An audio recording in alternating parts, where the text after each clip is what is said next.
The all-out war between Israel and Hamas continues tonight. Entire neighborhoods in Gaza lie in ruins after intense airstrikes targeting Hamas. And many just ordinary Palestinians who live under Hamas rule, but not necessarily in support of the group, are also paying a heavy price tonight. TMJ4's Mary McCarr talked to members of Milwaukee's Muslim community showing support tonight for civilians caught in the fighting.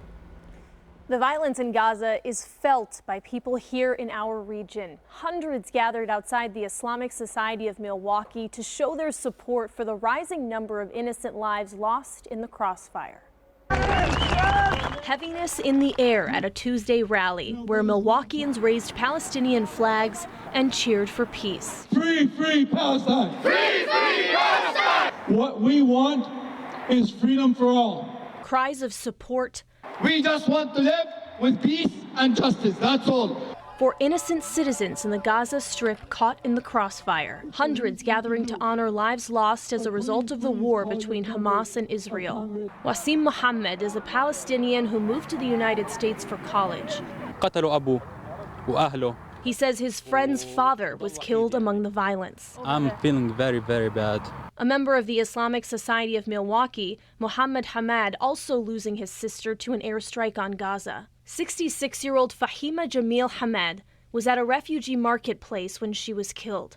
Hamad says his sister was the sole caretaker for his mother. Any loss of life is tragic.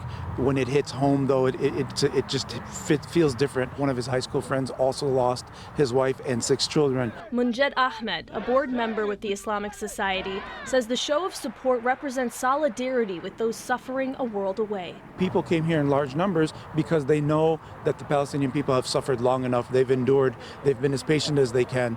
Other Milwaukee Palestinians, like Yasmin Atta, say the images of war have been hard to bear from thousands of miles away. It's very emotional, it's very traumatic, but of course it is nothing compared to what the Palestinians, particularly in Gaza, are experiencing. While the violence overseas carries to hearts in Milwaukee, we have to remain hopeful and we remain steadfast. Steadfast and hopeful for peace. More Milwaukee groups will be meeting tomorrow in Ziegler Park at 5 to continue their show of support for those in Gaza. Shannon. Well, thank you, Miriam. TMJ4 News also talked today with a Madison man and his daughter who are in Israel tonight. Scott Forrester made the trip overseas last week before the fighting even started. His original flight to come home was canceled. The pair has now booked a flight to Budapest for Thursday. There's a part of me that feels like I'm abandoning my people, my friends. I could cry. So grateful to be together. Because if I was in Madison, I would be just beside myself with worry. The Forresters are staying just north of Tel Aviv, miles away from the fighting and the rocket strikes. The death toll tonight is nearing 2,000 in Israel and Gaza. President Biden is reaffirming U.S. support for Israel. But with no Speaker of the House in place right now, American aid is in limbo. Jay Gray reports. With explosions rattling neighborhoods, the skies between Israel and Gaza filled with rockets, President Biden addresses the nation, leaving no question about where the U.S. stands in this war. In this moment, we must be crystal clear. We stand with Israel. We stand with Israel. American warships and fighter jets right now moving into the region with more help on the way. The effort and the focus is on making sure that Israel has the munitions, the weapons, the tools that they need to defend themselves and to go after these Hamas terrorists.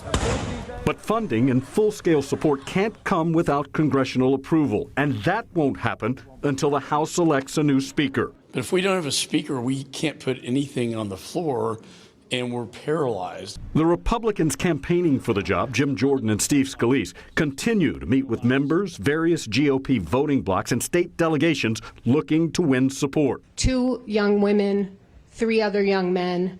They were put on a pickup truck and driven away by Hamas. The president confirming Americans are among more than 100 hostages being held in Gaza. With continuing threats, they'll be executed in retaliation for what Hamas militants described as attacks without warning on civilians in the Gaza Strip. Jay Gray, NBC News, Washington. And this current fight is part of a complex conflict that reaches back to the First World War. For an in-depth look at the history between Israel and Palestine and what got us to this point, scan that QR code on your screen right now. You can also find the article at tmj4.com. Just search Understanding.